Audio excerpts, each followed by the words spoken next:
Hi guys, today we're going to have a look at this automatic watering system that I bought from Hoselock. Got to say, pretty impressed and extremely easy to use. Unlike some of the cheaper irrigation systems I've tested in the past, this was a breeze. So let's start with what you get in the pack. You've got straight connector, an end cap, a couple of end caps in fact. You've got a reducer for the drip irrigation system and that T that just went out a shot there. You also get a straight connector standard hose. That's just a standard Hoselock straight connector.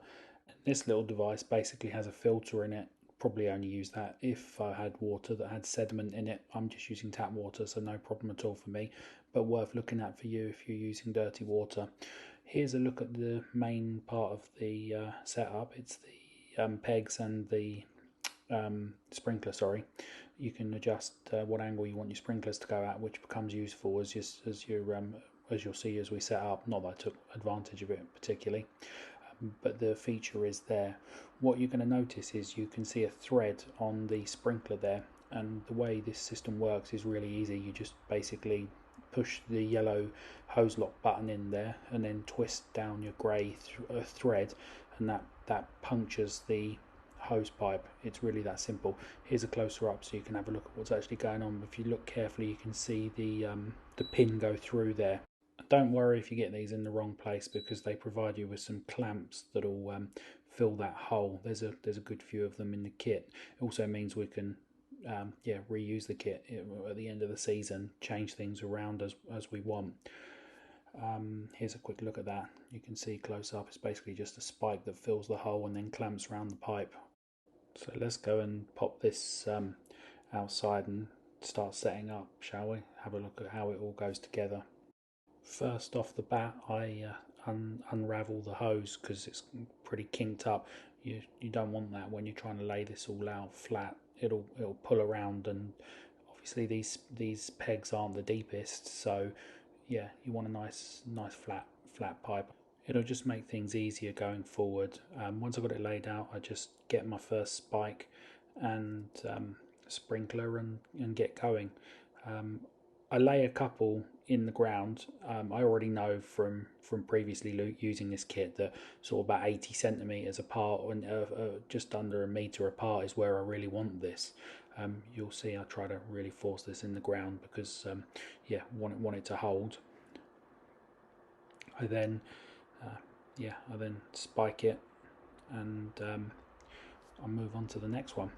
Eye out, just dropping in another peg, but I don't go too far. I only lay a few sprinklers in just to make sure that I turn the system on basically just to make sure that I'm happy with how far I've divided these apart. It's wise to do that because obviously you've only got so many puncture repair caps. So yeah, here it is. Pretty happy with that, and see that my sprinklers are going to reach everywhere on that bed at that distance. And just so you know, that distance is about 80 centimeters or so.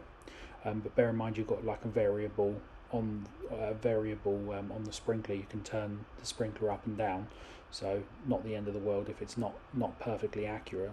And here I am, I've fast forwarded a bit, I'll show you the rest in a minute, but basically I'm putting the last spike in and an end cap. If you're eagle-eyed, you'll notice that these are strawberries. Really, you probably want to use drip irrigation for strawberries, but I'm just kind of showing you what this kit will do. Here's the end cap, it's just screws in, it's pretty good. I've got two of those in this kit. And yeah, here's a look at the system working nicely. You can get a couple of beds out of this easily, 3 or 4 in fact if you're really careful about it. See the water going up the wall a bit there, would need to adjust that down a bit, but yeah, works great. I just tie them onto plant pots if you're going to do that. Yeah, there you go, works great. Saves running around with a watering can. But like I say, with strawberries, you're probably going to use drip irrigation. I'll probably be removing this at some point. And one final tip, I like to get the most I can out of the kit, so I get another bit of hose pipe and puncture it and use it as drip irrigation. You remember we get a T in this kit. I just tie one end, crimp one end of the hose, and and connect the T. It works best when you've got some sort of polythene to catch any of the randomized spray. It's it's a really good way of getting another line out of the kit, basically. It's really good value to do it this way. Hope this has helped, and thanks very much. Bye bye.